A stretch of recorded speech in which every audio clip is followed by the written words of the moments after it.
if their equities. That's a great endorsement for powerful paychecks, Michelle. That's like the exact philosophy that Pierre Poilievre talked about during the campaign, giving people more money in their pockets. That's exactly what the Prime Minister is talking about. It seems like nobody is willing to have the courage to admit the obvious. So don't worry, I will. I'm Jasmine Lane. This is Over Opinionated. Subscribe, comment, follow, like the video, whatever it is that you feel like contributing to help YouTube show this to more people. We are up against the media machine after all. We've got a lot of stories today. More ministers, liberal ministers being fact-checked. Some updates on Ukraine support. Some updates on the story we did earlier this week about MAID. As well as a new Conservative Party council. All that and more coming up on Over Opinionated. Canada's defense spending won't be an issue for G7 finance ministers, but it could be when U.S. President Trump comes here next month for the G7 Leaders Summit.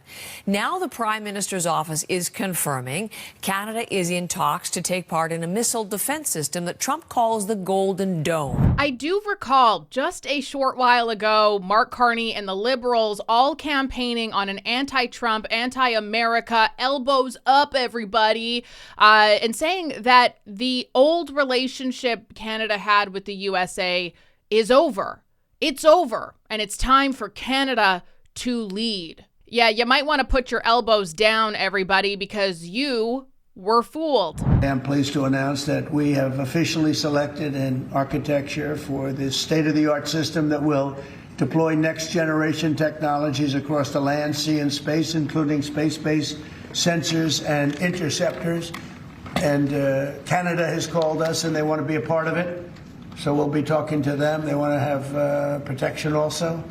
So, as usual, we help Canada do the best we can. Sounds a lot to me like the old relationship is very much the same relationship. But either way, this was actually confirmed through the Prime Minister's office as well, with Mark Carney officials confirming, yes, we have been in talks with the United States. We would like to be on board with this. We would like to have protection from this once it gets enacted. Donald Trump has said that the Iron Dome, or Golden Dome as he's calling it, is going to be built by the time that he is no longer president, when he's filled out his term. So within the next 3 years or so.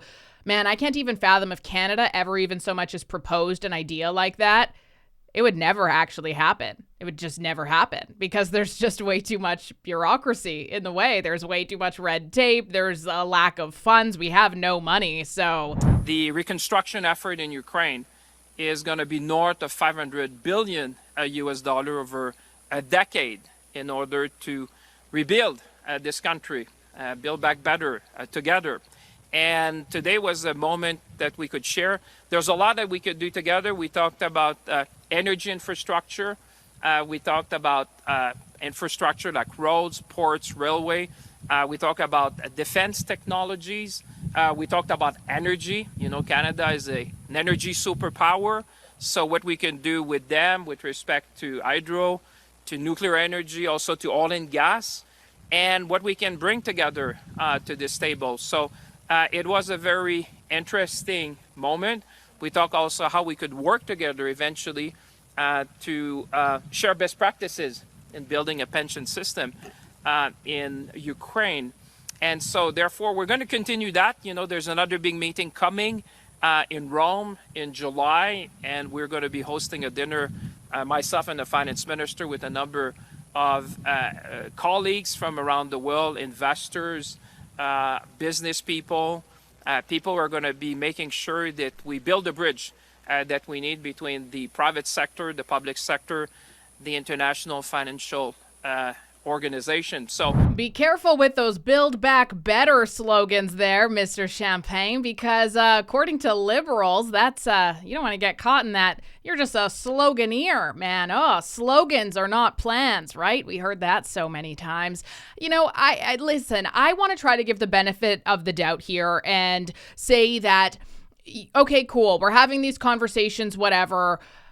The end of the day, bottom line, is that Canada cannot afford to support Ukraine anymore. We simply can't. Canada cannot afford to have even more bureaucracy than we already do. That's not a prosperous, thriving country in the slightest. Actually, the private sector is where things thrive, and then you get taxes from the private sector, right? And that helps your economy. And this came out from the Globe and Mail from a TD chief economist who says that Canada is entering a recession and will soon bleed another 100,000 jobs. This one is from Realtor.com. Buying a home in 1985 versus 2022. Baby boomers, you could make about 23 grand a year and you could buy a home at 83 grand. Millennials, you could make about $74,000 a year and your home price is $468,000. That's the average.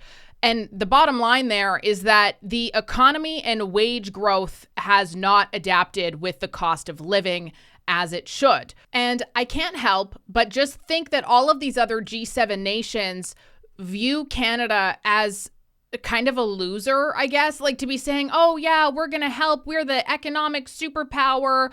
We're going to build back stronger, all of these things, when the reality is that Canada has fallen so much and we are dead last in GDP per capita. We are dead last amongst the G7 and all of these things, with zero trajectory of increasing that and improving that anytime soon, because we do not have investment, because we have not unleashed our energy sector in the way that we should, because we are, as he said, we have everything to be an economic superpower.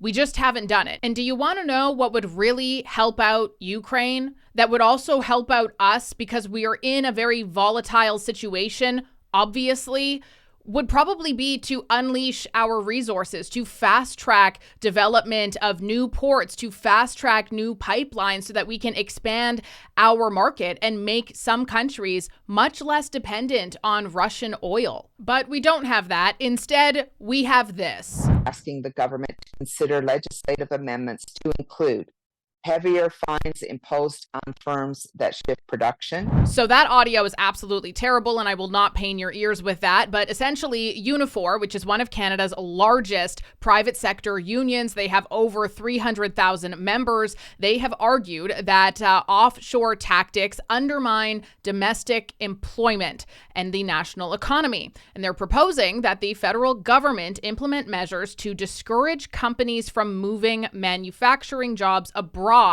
emphasizing the need for policies that support domestic production and protect Canadian workers. More intensely than that, though, what their president, Lana Payne, is actually urging Prime Minister Mark Carney is to use the Foreign Extraterritorial Measures Act to penalize companies that shift production out of Canada to avoid tariffs. That act in particular allows a maximum penalty of $1.5 million for companies and $150,000 plus 5 years in prison for individuals who do this. I need to drink my coffee before I go off here. Let's first get one thing clear. Obviously, I agree that we should try to keep jobs in Canada, but my, oh my, dear Lana, it is so rich to hear this coming from the same crew that cheered on carbon taxes, that cheered on green mandates, that cheered on DEI practices, that cheered on endless red tape, endless bureaucracy, the exact same policies that made it so unbelievably unaffordable for companies to stay in Canada in the first place and encourage them to leave. And the hypocrisy here that Miss Lana and Unifor refuses to address so that they can appear as though they're really fighting for workers and they're doing a good job while actually doing nothing to help anybody whom they represent is the fact that they are not actively advocating against taxing the life out of manufacturers, jacking up the cost of electricity, fuel, compliance, and payroll done by the provincial, municipal, and federal governments, the fact that they are not advocating against letting foreign-owned megacorps buy up homegrown companies and move the jobs because those homegrown companies can't afford to thrive in Canada, so they just get swept up by somebody who can afford to buy them and make it as prosperous as it should have been in our own country, and then they act surprised when those jobs leave. This is not a manufacturing problem. This is a policy problem problem. This is a liberal policy problem that Unifor has helped to sell Canadians as progress. And only now do they pretend to start noticing globalization. No, they helped to build this exact end result. Everybody except for them could see this from a mile away. And now they want the government to, instead of, scrap the carbon tax industrially, to fast track permits, lower the cost of doing business here, to stop caving to radical activists, anti-energy, anti-infrastructure. So for them to even have the audacity to call on the Carney government to punish people for trying to survive and thrive, punishing people for leaving because the country they are in is detrimental due to that policy that people such as Unifor were totally in support of, is unreal. This is damage control because you screwed up and you don't want to go and say, you know what, government, maybe you guys should actually do all those things the conservatives said, because that's probably what's actually going to help. And, I don't know, another 4 years of Carney liberals. It might not be that good for our economy. You just don't have the balls to say that, do you? I think that what Mr. Carney is talking about is very much in terms of putting more money in people's pockets, giving them more power to actually spend and actually increasing wages. That's what we've seen in terms of the productivity gap between here and even in the United States for so long. Our wages are not increasing with in any way in relation to how our housing prices have increased, and we have to bring that kind of back into some kind of a more equal balance. So yes, there are absolutely things that can be done, including like bringing down DCCs and things like that to bring down housing costs. There's a ridiculous amount of overlap and duplication that Kate is right is going to require every single level of government. But I think that we actually want people and young people to actually make more money so that they can afford it without them having to, in the end, then have to take care of the seniors who can't afford to live their lives if their equities. That's a great endorsement for powerful paychecks, Michelle. That's like the exact philosophy that Pierre Poilievre talked about during the campaign, giving people more money in their pockets. That's exactly what the Prime Minister is talking about. The Prime Minister is talking about getting people to increased incomes and to building more in terms of Canada. Sure. And you can do both things. I can't even begin to express how frustrating this whole conversation is, because at the end of the day, one of the biggest strains on our system when it comes to jobs, when it comes to homes, when it comes to the economy and our temporarily inflated GDP numbers thanks to mass immigration is just that. It's mass immigration. That is one of the biggest challenges. We had a record number of construction workers in 2023, but the industry's output did not meet demand. Why is that? Well, because of the regulatory and financial barriers. People want to build. People want to do things. They want to contribute. But when you have high interest rates, when you have increased taxes and fees, when you have all sorts of different development charges that are added, it makes things such as new home construction not really that feasible, actually, at all. And I want you to just really critically think about this. This isn't about race. This isn't about being hateful. This isn't about anything. This is just the numbers, the data, the facts, okay? Between January and March 2025, Canada processed over 28, nearly 29,000 asylum claimants through both the CBSA and IRCC. That amounts to over 320 people per day. While we're in the midst of this trade war, this tariff threat, this unemployment rate that keeps just getting higher and higher, while we're in the midst of people not being able to own a home, to afford a home, to find somewhere to rent, that is horrific. That is unreal, actually. In fact, currently, if this continues at least, Canada is on track to process more than 115,000 asylum seekers this year.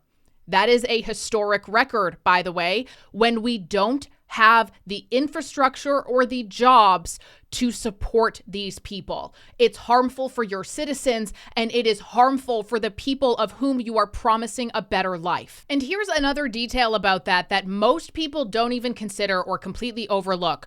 What about the therapy or the mental health supports for these people? You know, Canada wants to sit there and say, oh, we're so great. We're welcoming in all these people from these war-torn countries, these asylum claimants. We're giving them, you know, the Canadian dream. Does that come with mental health care, by the way? Because, you know, if you're a child from Gaza, let's say, who Canada has brought in, there's some in my own province, where is the mental health support from the amount of indoctrination, the horrific things that you have seen, and the unfathomable, actually, culture shock you're going to have? Where is that? Because as far as it looks from the outside, we have people protesting for Palestine on the streets. They've been there for well over a year now. The government hasn't done anything, contrary to the trucker convoy, which, if you're going to set a standard, you better at least apply it to everybody. And surely you are not in this situation. You have people who have come to this country who hate us. They've been clear about that. They've chanted death to Canada. They are contributing to crime and violence. They are contributing to a lot of really awful things in this country. And they aren't in the slightest contributing to our economy. So you have liberal ministers, oh, we're going to get the best and brightest. No, you aren't. No, you aren't, because there's hundreds of thousands of them on the street right now, as I'm telling you this video, chanting for our demise. And so you don't want to give them proper supports for mental health. You don't want to give them proper supports in order to assimilate and understand our culture. You don't want to do any of those things, but you want to keep spending money to bring more people in. And you want to keep doing that while there isn't housing for them, when there isn't jobs for them. Everything about it is just such a terrible situation. And nobody's talking about that. Nobody. And you know what is the most bizarre thing too is Pierre Poilievre gets so unbelievably smeared throughout the entire election campaign. The Liberals are talking about how terrible he is. Meanwhile, here he is, leader of the opposition, who has now announced that the Conservative Party is creating an economic growth council. Yep, where they are going to be identifying the root causes of Canada's economic stagnation and propose practical solutions to unleash the country's full economic potential and bring it back from its position as the economic laggard of the developed world. It would almost be as though the Liberal government should be doing something like this, but nope, they just want to keep spending our money and creating more chaos, because with chaos you have fear, and fear buys votes. Moving on to further our discussion about MAID in Canada. I was certainly not expecting to ever have a post of mine be featured on the Alex Jones show, Infowars, but alas, here we are. Basically, this post went viral yesterday from Jasmine Lane, and it's a brochure from Canada encouraging MAID for children with mental illness.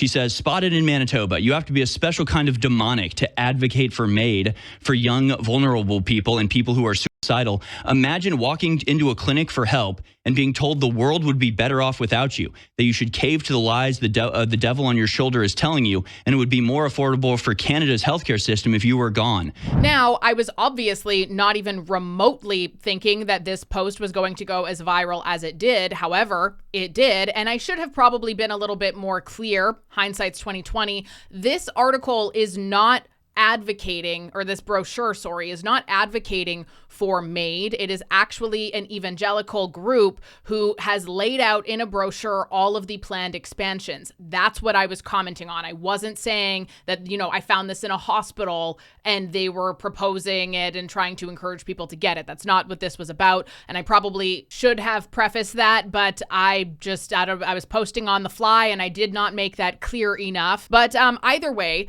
every single thing inside of that brochure is 100% accurate of what the lobbyists, what the advocates, what everybody who is involved in MAID is actually trying to do here, which is where they want to expand it in 2027 to include mature minors, whatever that means, and to include people who are suffering from mental illness. Now, MAID is one of those things where if you go on their website, it doesn't sound as bad as it actually is, but there's been a lot of whistleblowers. There's been a lot of testimony County. And there's been a lot of people who have gone undercover to show what is actually happening here. And I wanted to point you actually to my gal pal, Kelsey Sharon. She's been on Trigonometry talking about this. She's been on Jordan Peterson talking about this. I actually, funny enough, I was out for lunch with her the day that my friend who works in addictions had sent me this brochure photo. A brochure in favor of MAID would look and sound exactly like this. And yeah, here's the from dyingwithdignity.ca. So this really is a pro-MAID organization,